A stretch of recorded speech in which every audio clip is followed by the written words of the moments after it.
Fala pessoal, sou o Canarinho na área, estamos aqui hoje, dia 24 de abril, à noite, fazendo mais um episódio aqui para compartilhar com vocês um pouco desse momento da seleção brasileira, muita coisa acontecendo, indefinição ainda do técnico e muita coisa pra gente falar, né, JP? E aí, bem, cara? Tudo bem, cara. Pô, nem parece, né, mas já quase um mês aí da nossa última conversa. Um abraço aí dos nossos amigos que vêm acompanhando o canal, né, vários vídeos a gente soltou de lá pra cá, e ainda tem alguns pra sair, e a galera interagindo, vendo, então isso é muito legal. E hoje a gente vai poder falar mais assuntos aí que continua quente, né, os bastidores aí da CBF. Muita coisa legal acontecendo. Muita coisa, infelizmente e felizmente acontecendo aqui, mas tá muito em alta o assunto CBF, Seleção Brasileira, o que pra nós é ótimo, porque a gente ama falar de Seleção Brasileira.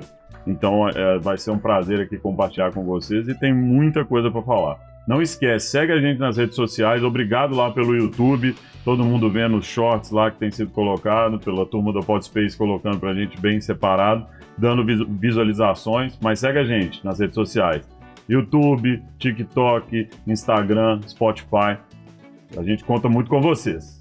Vamos lá, roda a vinheta.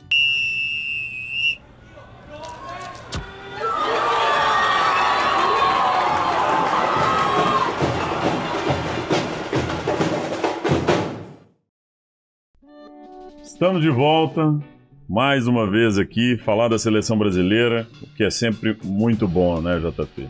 Começando com uma frase aqui, um pouco de impacto. Enquanto o novo ciclo começa, muitas feridas ainda seguem abertas no futebol brasileiro. Acho que essa seria um resumo do momento atual do que a gente fala da seleção brasileira. Porque a seleção brasileira, nós não estamos falando só da seleção, né? Nós estamos falando da Confederação Brasileira de Futebol, que engloba campeonatos regionais, estaduais, nacionais, as Copas e mais a nossa querida seleção.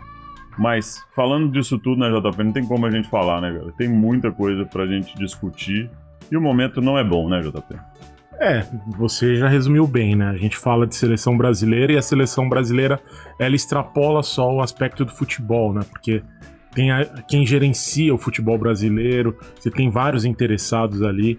E assim, o momento não é bom, né? A gente tá vendo aí uma movimentação, inclusive, que a gente vai tratar aqui no episódio, de patrocinadores que estão deixando de ficar com a seleção. Isso é bom ou ruim pro futebol? Acho que a nossa conversa aqui, a gente vai tentar até trazer aqui pra galera que acompanha um pouco da nossa visão e disso que a gente entende que o futebol brasileiro, o rumo que o futebol brasileiro tá tomando, né? Isso quer dizer muito, né, JP? Porque quando a gente vê algumas saindo e outras ficando, a mensagem também fica muito em dúvida, né? Por que estão saindo? Por que estão ficando? No nosso caso agora é por que não estão saindo todas, né? E ficando algumas. Eu acho que nesse momento, o momento precisava de renovação, precisava de um pouco de impacto mesmo para mostrar o tanto de coisa, né? A gente tem a matéria que também nós vamos explorar. Nós temos uma baita... tanta coisa de politicagem, né, e de problemas e de processo, e a gente tá esquecendo do principal, o técnico mesmo, que a gente precisa para a Copa do Mundo, que tá aí na porta, né? Nós estamos aí, quanto tempo falta? 1 ano e 2 meses? Tá chegando numa marca importante que daqui uns 10 dias vai faltar 400 dias para a Copa, né? Então, olha só, 400 dias para a Copa. A gente não tem um técnico, a gente não sabe ainda qual perfil, o que eles estão fazendo, então estava muito perto do Jorge Jesus, depois... Aí parece que o Ancelotti lá volta a ficar mal no Real Madrid. De novo, né? De amor aqui com o Ancelotti. Pelo amor de Deus, a expectativa do Ancelotti. Você tá faltando, os caras devem estar ajoelhando lá. O Edinaldo deve estar ligando todo dia pra ele: ô, Ancelotti, por favor, me ajuda aí. Porque é bizarro, né? Volta, vai, e assim. E ainda tem a fase, né? Que ele falou, talvez no primeiro momento venha um outro cara pra treinar enquanto ele não vem, né? Então, assim, é loucura, né? Se acontecer, é capaz de ser nessa linha mesmo, né? Eu acho. Porque pensa que o Real Madrid, a temporada do Real Madrid, ela tá ruim, de fato. E agora tem a final da Copa do Rei, né? Com o Barcelona com um time melhor, atualmente, que o Real Madrid. Então a tendência é o Barcelona ganhar. Mas não dá pra também subestimar o Real Madrid, que é o maior vencedor, né? De Champions League. Porém, o campeonato espanhol vai até final de maio e depois tem o Mundial de Clubes, né? Será que já nesse momento o Real Madrid abriria a mão do Ancelotti agora? Não sei. Muito difícil. Só se já tivesse engatilhado com o Zidane da vida lá. Estão falando do Xabi, né? Estão falando do Xabi Alonso, né? Só se tivesse bem engatilhado, tem como saber esses bastidores aí, assim, como é que funciona. Mas eu acho que, pra mim, fica muito claro, o perfil, não existe um perfil muito claro, existe o perfil que é um estrangeiro. Eu acho que é isso que a CBF está buscando, na minha concepção, não tem. Porque quando você olha, você está comparando duas primeiras opções, Ancelotti ou Jorge Jesus, você não sabe nem o que você está fazendo, né? Pô, você vai comparar, pega o estilo de jogo do Ancelotti e pega do Jorge Jesus. Não tem nada a ver um com o outro. Não. Você comparar laranja com banana, a mesma coisa. Então, não é por um estilo ou por um objetivo, é simplesmente por um nome, e aí a gente está indo atrás da grife. E não atrás da solução. Essa é a minha preocupação quando eu falo aqui do bairrismo meu, assim, de falar. A gente já conversou bastante no último episódio falando. Mas tem uma dúvida boa, cara. Será que esse técnico vai vir? Vamos dizer que não vem o Ancelotti. A gente nunca vai saber se o Ancelotti não veio porque a gente não quis, porque ele não quis, assim, apesar da gente imaginar. Sim.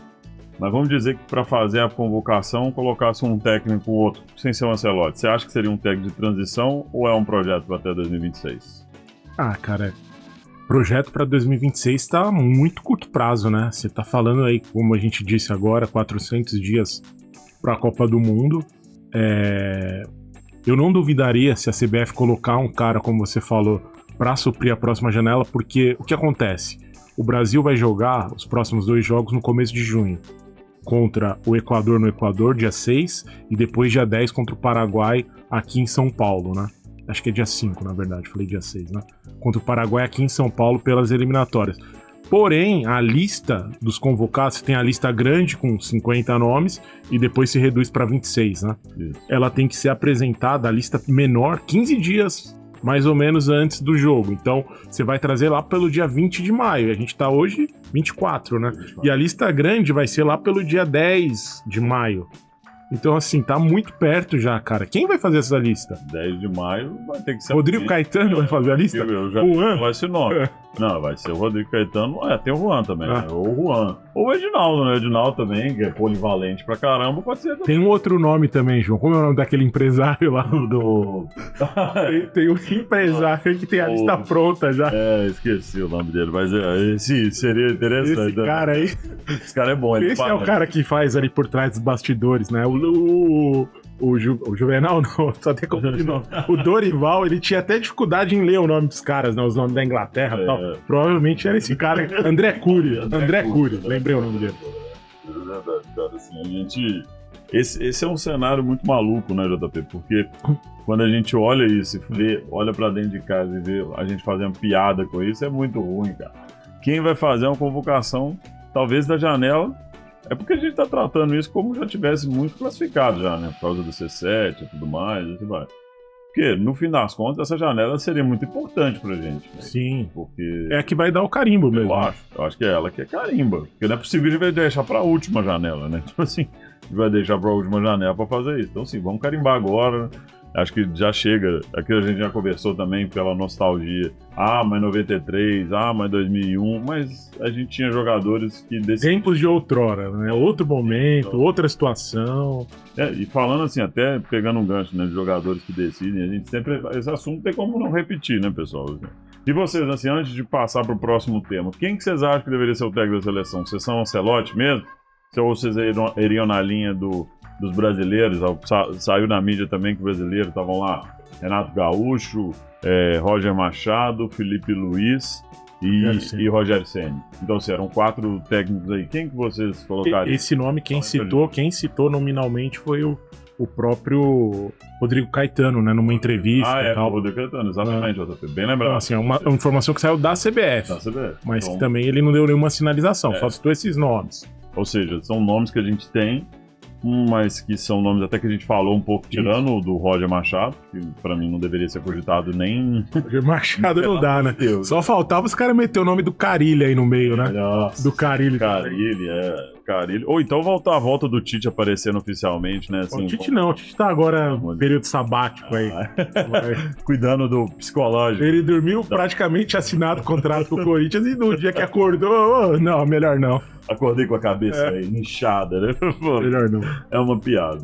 Mas aí, assim, falando do gancho, né, da gente não ter na mesma época as eliminatórias, que é onde eu até brinco, a gente se apega, eu me apego muito nisso. Mas, pô, em 2001 a gente tava assim, foi campeão, em 93 a gente tava assim, foi campeão. Quem sabe não é esse mesmo indício. Mas, de fato, faltam jogadores que cadenciam falar assim, cara, eu sou o cara aqui da seleção brasileira, eu vou resolver isso aqui.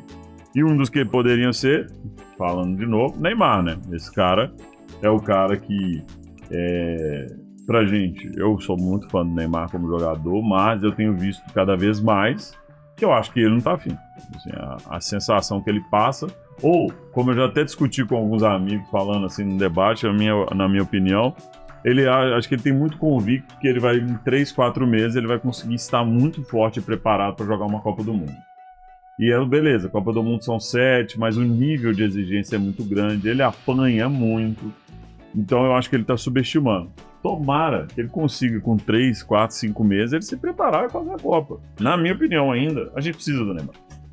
Eu tenho amigos, tenho colegas que falam assim, não, eu acho que é até melhor sem o Neymar. Eu não concordo. Eu acho que hoje falta uma peça muito importante pra gente ter na Copa do Mundo, que é o Neymar. Que é um cara, então assim, não tem como falar. Ah, João, mas tem o Alan Patrick, que tá jogando muita bola, meia lá, tudo bem. Cara, o Alan Patrick é um cara que de fato tá jogando muita bola, joga há muito tempo regularmente e agora subiu um nível bem, assim. Não tô nem falando dos gols, porque tem muito gol de bola parada e tudo mais, mas do nível de cadenciar, jogar a bola pro lado, fazer um meia mesmo antigo. Mas de fato, cara, o Neymar vai fazer falta. E aí, passando a bola para você, já emendando seu comentário e falando. Tem a estatística que mostra que o Neymar é um dos jogadores ativos com mais desfalque por lesão. Você até levantou aqui que é 11º lugar. Isso, exato. Em atividade, ou seja, vamos lá. Em atividade, o Neymar é o 11º jogador com mais tempo fora por lesão. O que você acha, JP? Falando de Neymar e falando dessa estatística aí. Eu vou começar primeiro com um ponto que você trouxe da questão dele estar afim. Eu acho que pra jogar ele tá afim. O problema é que ele não tá, acho que, entendendo a idade que ele já tem com os problemas físicos que ele teve ao longo da carreira, né? Então, assim, lá atrás ele tinha os mesmos problemas e rapidamente ele conseguia se recuperar. Hoje, com 33 anos, a gente sabe que o corpo pesa, né? Então você paga o preço de envelhecer e, infelizmente, levar mais tempo para voltar a jogar em alto nível. E hoje no Globo Esporte, estava até vendo, o Fred fez uma pergunta pro Denilson se ele acredita que o Neymar vai voltar a jogar em alto nível. O Denilson foi claro, falou que não vai jogar como ele jogou há 10 anos atrás. Que eu acho que a gente concorda aqui também, né? Obviamente, essa é a própria questão que eu trouxe do físico, do tempo e da idade. Mas ele acredita ainda que o Neymar pode sim, e é o que a gente sempre defendeu aqui, dar essa diferença. Mas obviamente que a gente, até conversando outro dia, a gente fica chateado, né? Porque a gente não somos santistas, a gente para ver o jogo do Santos, passa 10 minutos, o cara se machuca. Você fala, mano, não é possível, cara. Inclusive foi contra o Galo, né? Que ele machucou. Isso. A lesão dele de novo foi contra o Galo e o jogo tava pegando assim, e de fato, pô, ele é um cara que a gente para pra assistir. Sim, e ele chorou, né? Você via que ele tava ali sofrendo pelo problema e tal, mas essa estatística diz muito, né? Ele tem 213 jogos na carreira, por isso que ele é o 11º, que ele não atuou durante o contrato com o clube, desde Santos, Barcelona, Paris Saint-Germain e agora Santos de novo, e teve o Al Hilal, né, que aí foi ainda, esse não dá nem pra contar, né, que ele nem jogou. E seleção brasileira, ele tá 203 jogos que ele não jogou, que ele não pôde jogar. Vamos considerar uma temporada... 23 pra cá, talvez? Não, isso é a carreira toda. Ah, tá. Só que, assim, futebol europeu são 50 jogos e tal, então são quase 4 temporadas, né? O futebol brasileiro é maior, né? Você joga 70, 75. Então a gente tá considerando de 3 a 4 temporadas. 4 temporadas europeias. Ele tá lá desde 2000 e... Ele foi pra lá em 13, né? 13. Então ele tá há 12 anos. Vamos falar assim, que ele ficou fora. Se ele ficou 4 temporadas, ele ficou... Muito tempo, 8, né? Porque na primeira temporada do Santos ele não tinha lesão, ele jogou tudo. Jogou 3, 4 ele direto. Pegava avião, você lembra? Exato. Fazer jogo da seleção, de boa. Avião pra jogar Santos. Então, assim, ele tá muito perto de se tornar top 10 nisso, porque ele tá, acho que, a 3 jogos do 10º lugar. E assim, cara, você vê o nome dos caras que estão ali, a gente não conhece. É cara da segunda divisão da Escócia, cara da Polônia. Tem um outro brasileiro que joga no Cuiabá, que também tá ali entre os primeiros. Juan Oliveira, não conheço. Mas assim, chama atenção o Neymar, o nível de futebol que ele apresentou na história tá sendo numa estatística ruim, né? Negativa. E ele é um cara, assim, que se a gente fosse parar pra pensar, é polêmico pra caramba o tema, mas se a gente fosse falar, pô, além do Cristiano Ronaldo, do Messi, eu não vou colocar eles todos na mesma prateleira, mas o Neymar seria o único cara nesse meio dos três aqui que fez um pouquinho de dúvida no geral ali. Todo mundo fala, tem muita gente falando agora, pô, a decisão do Neymar de ir pro Paris Saint-Germain foi errada pra caramba. Financeiramente foi muito boa, né, pessoal? Assim, mas eu acho que pra carreira dele, pra ele ser o melhor do mundo, pra ele ser, de fato, eu acho que se ele tivesse ficado lá mais uns 2 anos no Barcelona, eu acho que ele teria dado mais trabalho pro Cristiano Ronaldo e pro Messi pra ser o melhor jogador do mundo. Porque teve temporada que ele tava voando baixo, né? Sim. Aquele jogo contra o Paris Saint-Germain lá, que ele pegou a bola, botou debaixo do braço, começou, fez gol de falta, fez do pênalti, não sei o quê. Ele pegou o Messi, tava apagado e ele puxou o jogo. Ele resolveu. Você tá falando num jogo de mata-mata de Champions, o cara pegando a bola e botando debaixo. E que precisava fazer o resultado. Exatamente. Né? Assim como o Vini Júnior no ano passado fez isso também e ganhou a bola de ouro.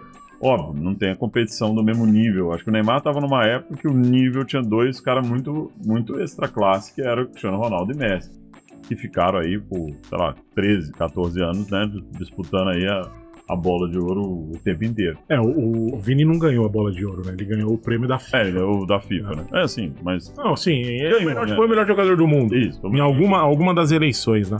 Verdade, não é a bola de ouro, né? Inclusive tá faltando 6 meses agora pra bola de ouro. E até... Bom, antes da gente passar pra esse tema, só pra fechar. Ainda contamos com ele pros ciclos da Copa do Mundo, Neymar? Na sua opinião? Não muda o que eu já falei aqui, né? Apesar de a gente se frustrar, obviamente que em condição, não tô dizendo condição 100% não, tô dizendo condição de 50, 60. Ele é um dos 23, 26 convocados tranquilamente. Porque o pouco que ele jogou aqui, ele jogou quantos jogos no Santos? Eu não sei, não vi essa estatística, mas foram poucos, mas teve bons momentos, né? Sim. Óbvio que ele não brilhou como ele brilhou lá atrás, mas teve gol olímpico, teve passe pra gol, teve gol de pênalti, teve jogada, teve dribles, teve... Mas assim, o que mais chamou a atenção é que os caras continuam batendo nele e talvez aí, pra ele conseguir, de fato, daqui a um ano tá na Copa, ele tentar de uma forma ou de outra se blindar pra apanhar menos, cara, porque senão o cara não aguenta. E eu acho que a comparação, porque sempre, tudo na vida é sempre comparativo como base. E teve um amigo que conversou comigo essa semana que tava falando assim, cara, você tem que lembrar, João, que em 2002 a gente tirou o Romário e foi campeão. Gente, não é comparável o momento. Não tirou o Romário, mas você tinha o Ronaldo, você tinha Rivaldo, você tinha Ronaldinho Gaúcho, você tinha, sei lá, o Kaká, você ainda era muito novo, né, mas você tinha... Luizão fazendo gol. Pô, bicho. Não tem, infelizmente. Cafu, Roberto Carlos. Os 2 melhores laterais, talvez, da história. Assim, não é comparável, pessoal. Assim, é um outro momento de seleção brasileira, é um outro momento de cenários. Assim, a gente não tem ninguém que é... Se você olhasse hoje, até gerando dúvida também para vocês aí. Se você olhasse hoje para a seleção, qual é o jogador... Se você pegar por histórico, você vai falar qual jogador que você fala assim, esse é a cara da seleção brasileira do ano X. Tipo, na Copa do Mundo 94, a cara da seleção brasileira. Romário, mas aí você pega o Dunga como... Você fala, o Romário é a estrela, o Dunga era o cara lá que era o cara da força, que era o cara do... Bebeto. O Bebeto, o cara também de destaque. Você pega 2002, a mesma coisa. Tem lá Ronaldo, você tem o Cafu, que fez lá uma baita Copa, o Rivaldo, que jogou bola pra caramba, e o Ronaldinho Gaúcho também, que fez alguns gols importantes. Qual foi o nome do amigo aí que falou, que deu essa do Romário pra você? O John. Então, John, eu até penso que, de fato, o Romário fez falta pra seleção. Mas em 98, que a gente até teve o episódio do Ronaldo lá da convulsão. Em 2002, hoje olhando, claro, foi campeão e tudo certo, acabou que não fez falta, né? Então a gente deixou ele de fora por motivo de lesão e também, talvez já por uma idade mais avançada, né? Ele estava ali com 37 anos, mas obviamente 4 anos antes, com 33 anos, ele fez muita falta, especialmente no episódio da convulsão do Ronaldo, né? Com certeza. Mas o comentário pertinente, acho que é uma visão interessante. É uma visão interessante. Assim como se você olha pra seleção de 2014, dá pra se falar assim, pô, Ronaldinho Gaúcho talvez tinha que estar naquela... Sim, Kaká, Ronaldinho, porque não tinha referência, Não tinha referência. Era o Neymar e o Neymar se machucou. Ponto final. Eu acho que aqui... Acho que é isso que falta, assim. Quem é a referência da seleção brasileira? Porque o Vini Júnior, a gente já falou isso aqui algumas vezes, ele não é o cara que pega e fala assim, cara, esse cara é a cara da seleção brasileira. O Vini Júnior vai fazer 25 anos, é novo, um cara muito novo aí. Daqui a pouco pode ser que ele vá e tal, mas tem potencial, né? Tem pra caramba, mas eu acho que pra ele ser, eu acho que se a gente tivesse hoje um cara mais bruto na seleção brasileira, talvez conseguisse ajudar o Vini Júnior a ser esse cara. Porque é pra cobrar um pouco o Vini Júnior. Eu tenho pra mim, João, a gente fala de idade, né? Ele vai fazer 25 anos agora, e o ano que vem, ano da Copa, é 26. Que assim, estatisticamente, historicamente, pelas Copas do Mundo, é o ápice do jogador. Então, o Vinícius Júnior vai chegar na Copa de 26 na idade determinante pra gente saber se ele vai continuar subindo. Que aí você tem os anormais, os ETs, que é o Cristiano Ronaldo e o Messi, que estão até... O Messi já tá em decadência, mas o Cristiano Ronaldo tá fazendo em média aí 40 gols por temporada ainda com 40 anos. É bizarro. Então assim, pra onde vai o Vinícius Júnior? Ou ele vai seguir a trajetória do Fenômeno, do Ronaldinho Gaúcho, do Kaká, do Romário, que com 30 anos já não disputaram Copa pelo Brasil. Porque ele vai fazer essa com 26, 2030, mais 4, 30. Será que ele vai jogar? Ou será que é a última Copa dele? Porque os caras, esses grandes craques, não jogaram Copa com 30 anos. Já o Neymar jogou a Copa de 22 com 30 anos, e provavelmente, se tudo der certo, a gente depende dele, ele vai com 34, já vai totalmente... E eu não falei do Pelé, né? O Pelé, ele com 70, que foi a última Copa, ele tinha 29 anos. Mas é que o Pelé ele não entra nas discussões, né? O Pelé é o cara... Ele é um cara, pra mim, o concurso, assim, pra mim ele é o Pelé, então assim... E até fazendo aqui já um parênteses, que a gente até não colocou na pauta falando de Pelé, essa semana a gente perdeu aí o grande Papa, né, o Papa Francisco, que numa discussão ali, conversa na verdade, com o jornalista argentino colocou pra ele duas situações, né, Messi ou Maradona, quem foi o maior do mundo, ele trouxe como Pelé, né?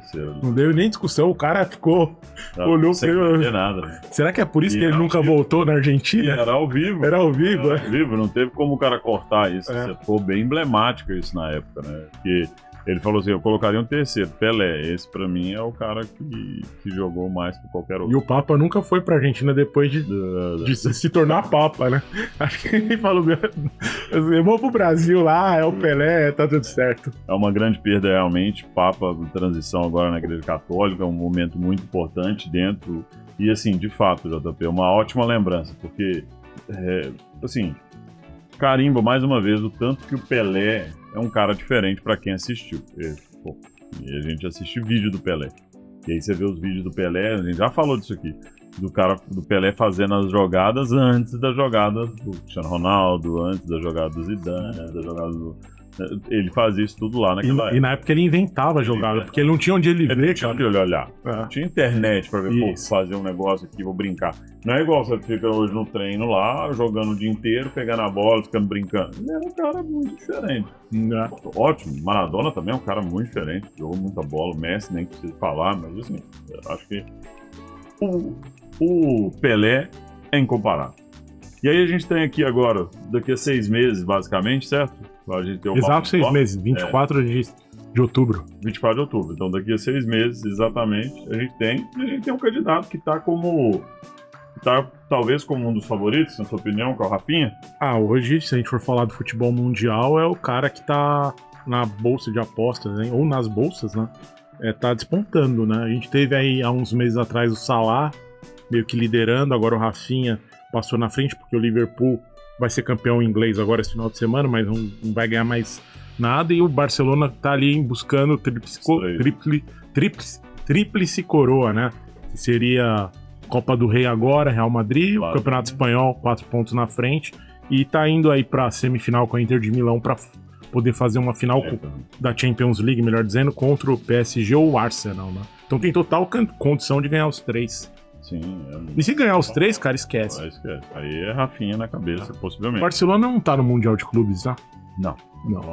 E você acha que tem mais algum brasileiro que disputaria o Ballon d'Or desse ano? Cara, assim, acho que no nível do Rafinha não tem, João. A O gente Vini esse ano não tá Não, protagonista, né? não. Nessa temporada. Nessa temporada ele não tá tão protagonista assim. Ele tem um jogo que ele tava no banco, né? Mas que eu- foi por opção lá. Eu não sequência, acompanhei. né? Sequência grande de jogos.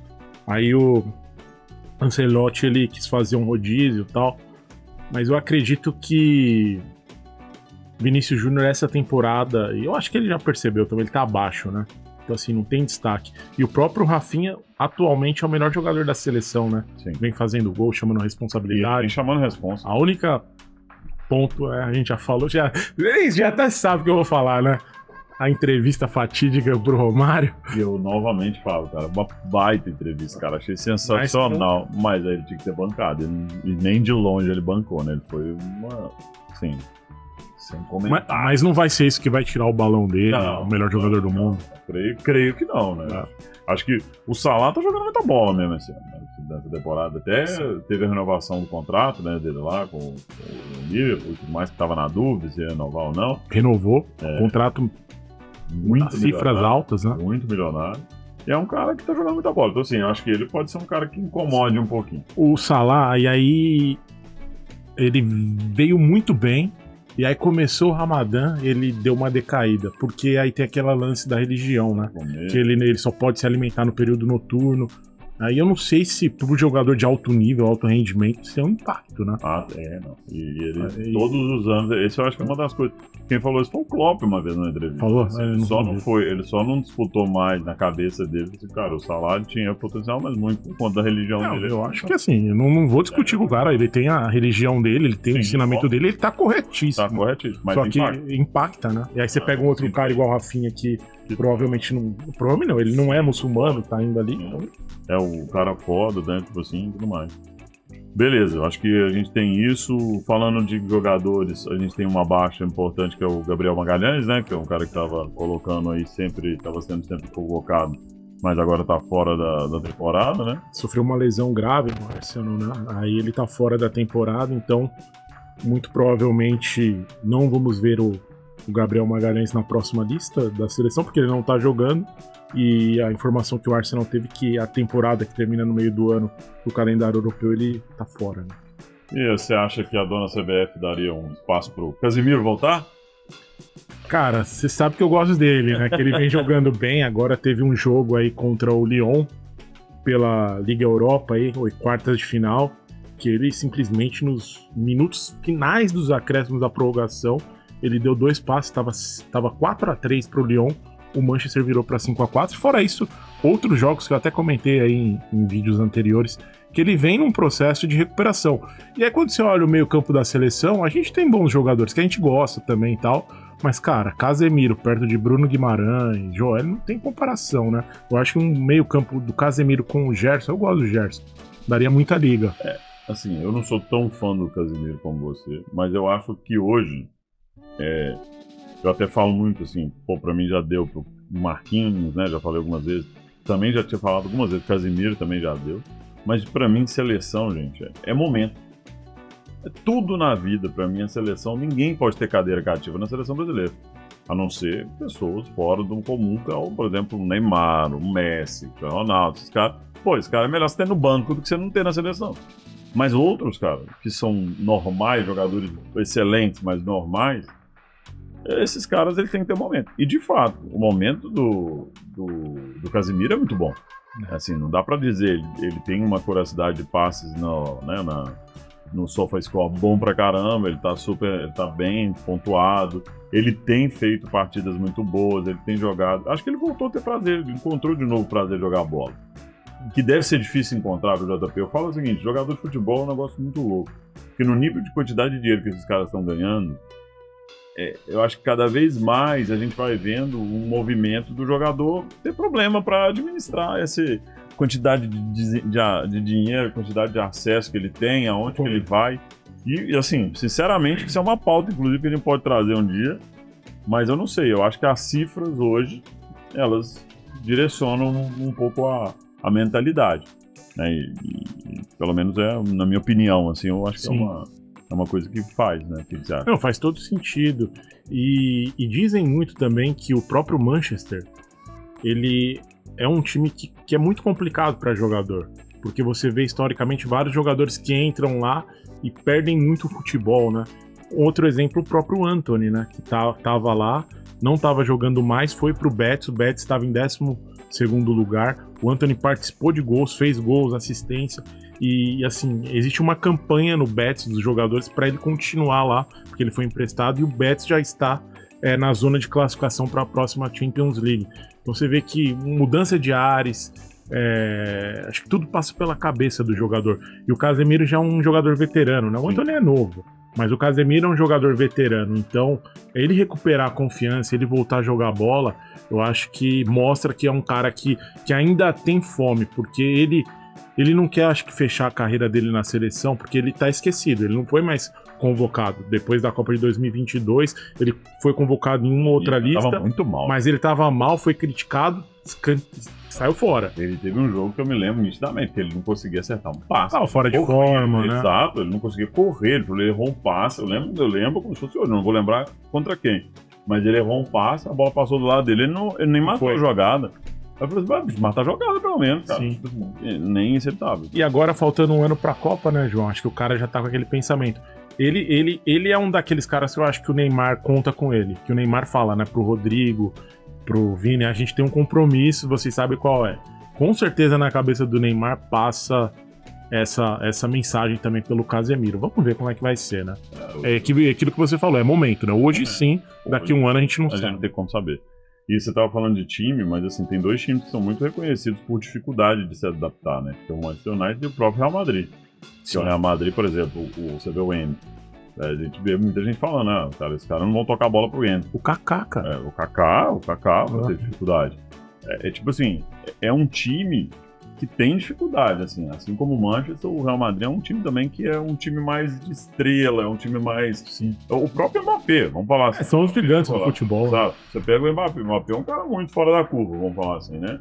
Ele, no início dele, foi muito mal. Ele não se tornou protagonista. E ainda não é, né? Não é. Ainda não é. Ele ele iniciou agora um processo para começar a trazer resultados diferentes. Mas ele é um cara que, se você olha para o que ele era no PSG, que ele era o dono do time, era o dono da bola, o dono do time, cara, lá ele não tem. Peraí, fica no seu cantinho que aqui é o Real Madrid. É bem isso que eles colocam lá na vidão. E quem ainda não teve possibilidade, né, de ir até o estádio do Real Madrid, é uma aula de administração. Verdade, você foi lá, né? Foi lá agora, recente. E assim, você faz o tour lá, o tour é apaixonante, né? Pô, seja do gramado, que eles gastaram 1 bilhão de euros, sei lá, um valor bizarro para fazer um negócio para jogar para debaixo da terra, para ter shows, eventos, para não estragar o gramado, seja na forma como eles fazem o tour, que eles passam por todo, como é que eles caracterizam os títulos, as roupas, a história, o tanto de título que eles têm, o tanto de jogadores, como é que eles consideram isso. Assim, é uma aula. De verdade, parece que nem é o mesmo esporte que a gente tá falando, é um outro esporte. A gente tá falando do maior time do mundo, né? Sim, queira ou não, quem gosta ou não de futebol, eu sempre gostei na Espanha mais do Barcelona do que do Real Madrid. Sim. Mas eu reconheço demais o Real Madrid como o maior time do mundo, né? Eu acho que não tem indiscutível. Isso, não é indiscutível. E eu fiz esse mesmo tour que você, mas há 15 anos atrás, na época ainda Era o Santiago Novo, né? Era o antigo, isso. Era o antigo. E era o Cristiano Ronaldo, ele tava acho que na segunda temporada, ou na primeira ainda. Então, assim, não tinha nada. Provavelmente agora deve ter muita coisa no museu do Cristiano Ronaldo, né? Tem a chuteira dele, tem um Marcelo, Cristiano Ronaldo, né? Cristiano Ronaldo, Marcelo. É assim, a história que você olha pro Real Madrid é uma história que você fala, cara, é inexplicável, assim. Eu acho que pra discutir futebol, assim, isso é uma outra pauta, né, pra gente falar, mas time de futebol igual o Real Madrid, é assim, ó, teve uma coisa que eu tava tentando lembrar aqui, que era o seguinte, se fosse qualquer outro time que tivesse 3-0 Arsenal, como foi o primeiro jogo, ninguém tava cogitando se ia ter uma chance de virar ou não. Poderia acontecer com qualquer time? Pode, porque futebol é futebol, graças a Deus. Mas o próprio torcedor do Arsenal tava trancado, né? Isso eu tô falando dos jornais da Inglaterra, falavam, cara, a gente não consegue falar que tá classificado ainda, porque é o Real Madrid. Porque o Real Madrid já fez tanta coisa impossível na Champions, ainda mais o caso do Real Madrid com a Champions, né? Que é um negócio bizarro, assim, que eles já reverteram jogos bizarramente. Então, ou seja, pensa, tem uma mística muito grande com o time, assim. E quando você vai no estádio, você sente aquela aura, assim, é uma aura diferente. É muito legal, cara. Vale muito a pena. E a gente tá falando isso porque a gente tá falando de cifra, a gente tá falando isso porque o jogador de futebol ganha muito. E aí a gente tá falando porque a gente entra nos bastidores da CBF, que também envolve dinheiro, né, JP? Vamos falar assim. Envolve demais. Eu acho que se a gente parar pra analisar... Demais.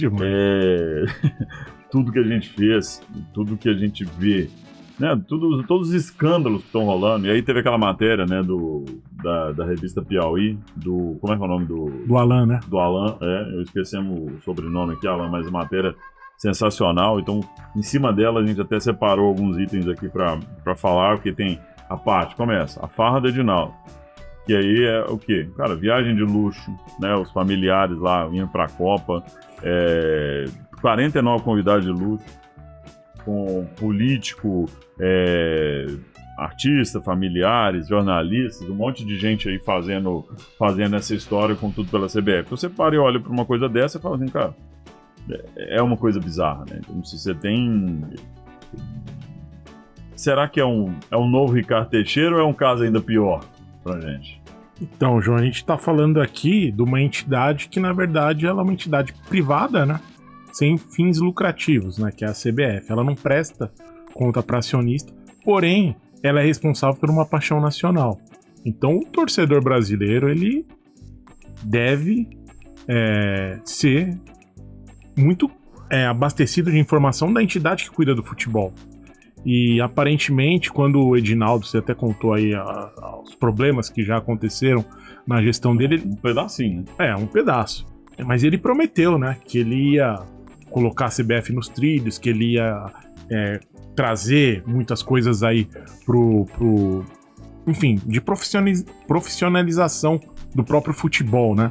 E a gente não tá vendo isso, né? Não tá vendo. Tem aquela parte quando você fala profissionalização de fachada, que é isso que você tá querendo dizer, que aí tem aqui escrito, ó. Ele vendeu uma ideia de modernização, mas mantém prática arcaica, porque o CBF Academy depois foi entregue lá ao IDP, que é o instituto lá do Gilmar Mendes, com 84% da receita indo pro instituto. Ou seja, que modernização que é essa? Onde que eu tô botando esse dinheiro? Pra onde que eu tô fazendo? Aí você pega a origem e ascensão do Edinaldo, tô falando até pelos tópicos da matéria lá da revista Piauí, que era um cartola, baiana, presidência da CBF, com apoio político-judicial. E aí ele tem aquela parte, te dando gancho de novo para você voltar a falar. Prometeu moralizar, fazer alguma coisa, mas institucionalizou a velha política dentro do negócio. Então por isso que eu volto à pergunta. É tipo um Ricardo Teixeira ou ainda pior? Cara, assim, é pior, né? Porque o Ricardo Teixeira, apesar de tudo, ganhou 2 Copas. Ganhou 2 Copas e, enfim, e aprendeu muito com o sogro, né? Que era o João Avelange, cartola da FIFA por anos, décadas. Então, assim, você via que ali os caras sabiam o mecanismo.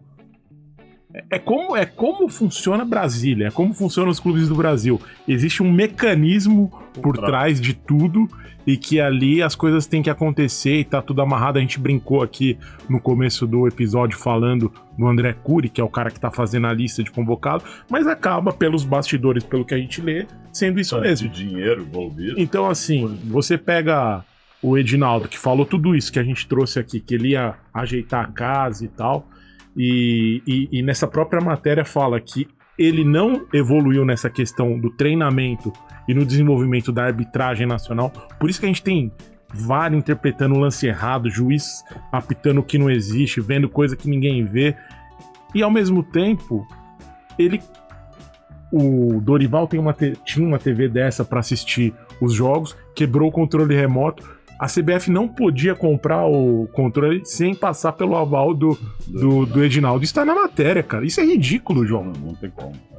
Uma TV, um controle custa quanto? R$100, cara.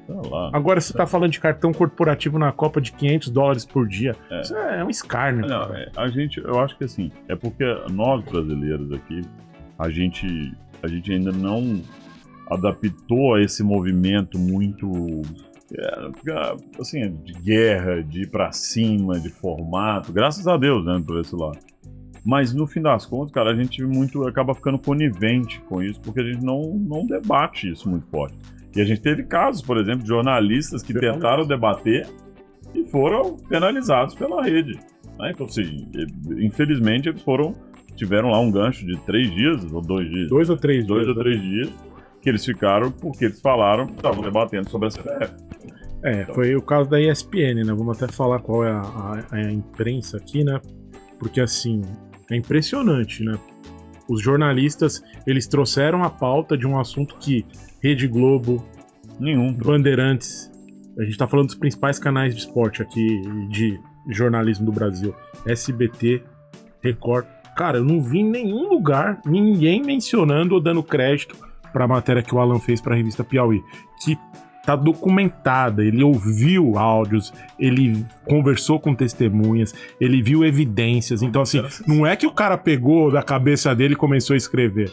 Então assim, ele descobriu que na CBF tinha grampo no refeitório, pra ouvir o que o funcionário tá conversando, e parece que a sala de escuta disso aí era a sala do Edinaldo. Cara, mano, é bizarro.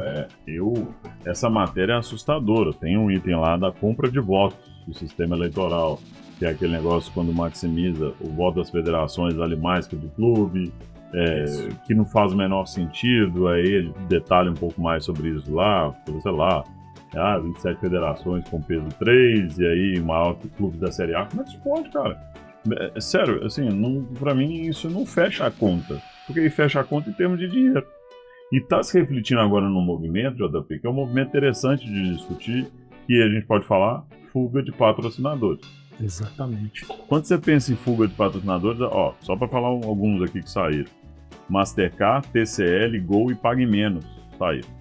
Se algum desses 4 quiser vir com a gente, vem. Cola com a gente aqui que tem espaço, viu? Cola aqui, corre. Boa, JP. Gostei, JP. A gente é mais barato, é transparente e é ético. Nossa senhora. E a gente vai gostar demais de impulsionar. Boa, JP. Gostei muito. Vamos lá. TCL, Mastercard, Gol e Pague Menos. Oi. Se você né, JP? Oi, sumido, né? Oi, sumido. Muito bom. Aí fica a dúvida do seguinte. Por que elas saíram? Talvez tá na cara, mas aí fica uma outra. Por que Nike, Itaú, Ambev, Vivo e CIMED ainda continuam? Então, vamos lá. Primeiro falando das que saíram. A gente não sabe o motivo que fizeram eles romper contrato. Se o contrato venceu, se foi uma ruptura por conta do cenário que vive a CBF. Mas assim, chama atenção quando você mesmo fala das que ficaram, e aí você pega a Nike. A Nike é fornecedora, então normalmente, um time de futebol, uma seleção, ela vai estar vinculada a alguma empresa fornecedora de material esportivo. E a Nike, ela tá na seleção desde 97, quando saiu a Umbro, né, depois do título do Tetra, e vai fazer 30 anos na próxima Copa, né? E já foi renovado o contrato até a Copa de 38, por uma bagatela, eu não me lembro, mas acho que são 100 milhões de dólares anuais, cara. Cara, é surreal. Aí você pega o Itaú, maior banco do hemisfério sul, maior banco do Brasil, e, cara, um banco que fala de ética, que teve casos aí, agora recente, desligou um diretor de marketing lá, porque o diretor de marketing usou o cartão corporativo e a mensagem do CEO foi, não, na imprensa, eu tô falando de coisa de imprensa, que o Itaú preza pela ética, ou tá errado o que aconteceu, então a gente tá dando o exemplo. Por que não dá o exemplo, então, e se manifesta contra tudo isso que tá acontecendo? Porque é embasado, é argumentado, né? Sim, mas aí tem o outro lado, porque se sai o Itaú, vai vir o Santander, vai vir o Nubank, vai vir o Brasil, alguém vai querer vincular a marca. Não é algo, alguém vai querer o espaço, e não é orquestrado ali com a federação de bancos. Galera, a gente tá vendo que o cenário ali é esse, a gente não quer a exposição de nenhum dos nossos coligados com essa marca. Tanto que não é, o Edinaldo ainda continua presidente da CBF. Sim. Não tem, então assim, a explicação, não tem como não se explicar isso. Se fosse uma coisa dessa, os patrocinadores teriam feito força para que não fosse o Edinaldo. Exato. Para que não continuasse. Eles poderiam, vamos falar, nós estamos no Brasil, claro que eles poderiam interferir nisso. Se eles são os caras que botam dinheiro, se eles são os caras que colocam. E aí nós estamos falando de grandes marcas. Ambev, Vivo, CIMED, Itaú, Nike. A CIMED, ela tá sempre envolvida com... Ela faz... De todas essas, acho que é a que mais faz ação, né, com a seleção. O próprio João, que é o presidente lá da empresa, ou dono. João Adib. Ele vai nos jogos, ele foi pra Copa, tem vídeo dele lá no Catar. Então, assim, é um cara que gosta, que tá ali entusiasta mesmo. Entusiasta, gosta da seleção. Exato, mas aí você fala, pô, cara, mas ó a sujeirada que tá por trás, né? Poderia ele ter força também de ter um movimento, né? Não tô dizendo pra, de novo, Itaú, Ambev sair da seleção, mas se posicionar, né, cara?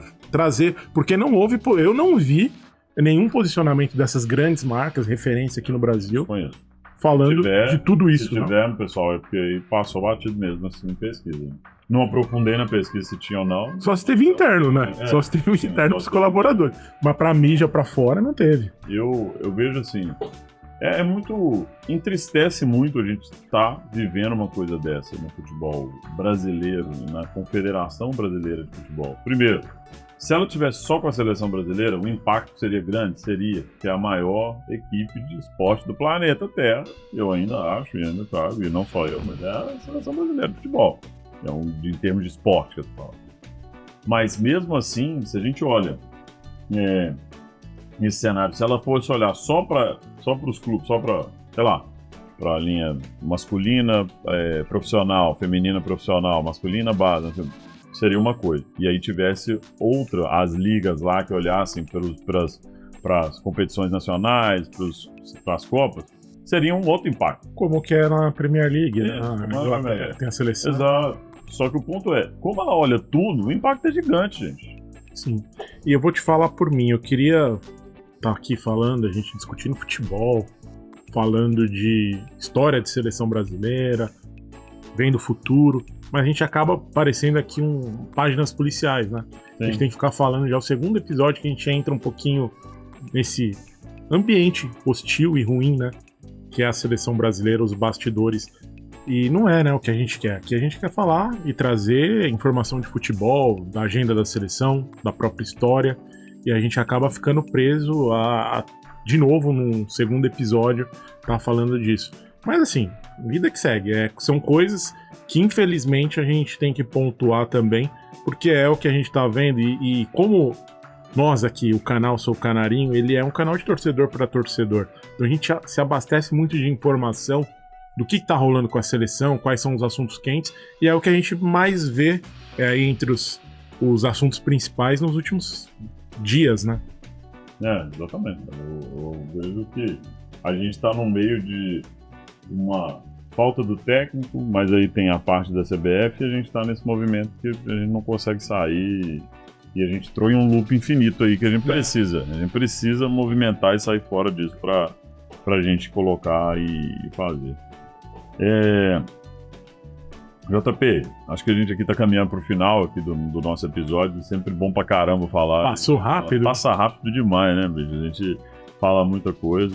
A gente vai, antes da próxima janela, a gente ainda faz um episódio ainda da janela dos jogos, mas acompanha aí a seleção brasileira, vamos torcer. No dia que tiver o anúncio, né, do técnico, a gente vai aparecer aqui em algum lugar pra gente falar um pouco quem é o cara. No dia que tiver, a gente grava, dar a nossa opinião sobre para onde a gente vai, o que a gente faz. E eu acho que para terminar, assim, se você fosse o presidente da CBF hoje, qual seria a primeira coisa que você faria? Se eu fosse o presidente da CBF, cara, eu faria o que ele prometeu, né? Que seria fazer a moralização do futebol, né?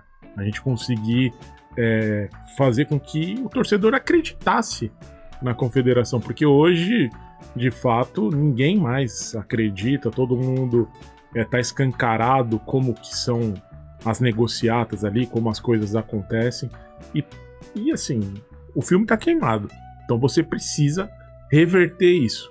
A gente brincou aqui, quem foi melhor? O Ricardo ou o Edinaldo?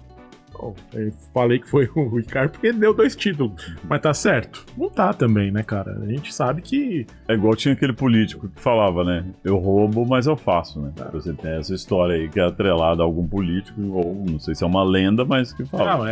Não é que ele falava. Falavam isso, é o Paulo Maluf. O Paulo Maluf. Né? No final das contas, Eu nem falei o nome pra não colocar, mas o fim das contas tipo assim, não sei se foi ele que falavam dele, mas ele realmente ele fazia, mas não é por isso que ele é bom, porque ele roubava, né? Então, assim, não sei se roubava, eu falo assim, né? Pela fala. Se eu fosse presidente da CBF, a primeira coisa era assim, cara, eu concordo plenamente com você, porque aí a gente tem que mexer no bastidor. Mas, cara, definir o técnico e desenhar o que eu espero de uma seleção de fato, qual é o formato de futebol, o que ela tem que jogar, junto com o técnico, decidir o planejamento técnico dela. O planejamento do tipo assim, cara, nós temos uma Copa do Mundo, bicho. Nós temos uma Copa do Mundo, tá batendo na porta. Como é que eu monto essa estrutura até lá, fazendo acontecer? A minha conversa tem que sair, assim, o projeto Copa do Mundo. É um projeto com início, meio e fim, claro. Óbvio. Que é coisa que não tem, né? Não tem, poxa. E você falou do perfil de técnico, né? Você tá indo pra uma linha, o outro é de outra linha. Outra linha, você pega qual técnico conversa com qual. Se você falar o seguinte, ó, tem 3 técnicos parecidos que os caras estão olhando, não, entendi, pelo menos já sabemos que é uma linha. Concorde com a linha ou não, tem uma linha. Você não tem linha, você tem quem aceita ser treinador da seleção brasileira? Eu. Aí o cara fala, não, vem cá. Pô, não é assim que funciona, cara. Nós não estamos falando de um time de quintal, pessoal. Nós estamos falando da seleção brasileira de futebol. A única pentacampeã do mundo. Se Deus quiser, hexa no próximo ano. JP, mais uma vez, muito obrigado. Sempre bom estar aqui falando com você. Dá um tchau aí pra galera e vamos... É isso aí, João. Passou rápido. A gente falou aqui temas polêmicos, né? De novo, mais um episódio tratando isso. Mas deu para falar um pouquinho aí da seleção, das expectativas aí para a próxima janela. Dos jogadores, né, infelizmente com lesão, outros fora por lesão também, que a gente não imagina. E a gente falou do Real Madrid, né? Eu queria mandar um abraço aí pros torcedores do Real Madrid, porque eu já vi um jogo do Real Madrid contra o meu time e a gente ganhou de 3-0. Então, ó, 100% de sucesso. 100% de sucesso, muito bom, JV. Eu vim louco, eu tava no jogo, foi aqui no Brasil, foi no Pacaembu. Muito bom, cara, muito bom. Fernando Redondo era o meia, tava demais. Baita jogador. É isso, pessoal. Não esquece, segue a gente nas redes sociais, ativa o sininho, compartilha o nosso conteúdo. Pra gente é um prazer, nós somos aqui o nosso canal de torcedor para torcedor. A gente fala aqui como a gente imagina conversando numa mesa de bar, como a gente gosta de discutir. E a gente só faz isso porque a gente acredita muito na seleção brasileira e na conexão com esse amor pela camisa amarela. Vamos junto, até a próxima!